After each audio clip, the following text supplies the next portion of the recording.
How to fix YouTube error 153 video player configuration error.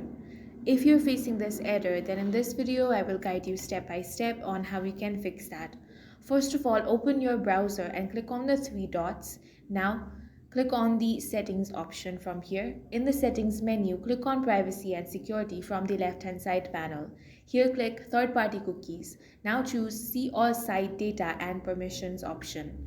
Here, you can either manually search for YouTube or click on the search bar and here type YouTube. Once you find it, you want to clear the YouTube cache files by clicking on this trash icon. Also make sure to clear the cache files for websites where this error occurred.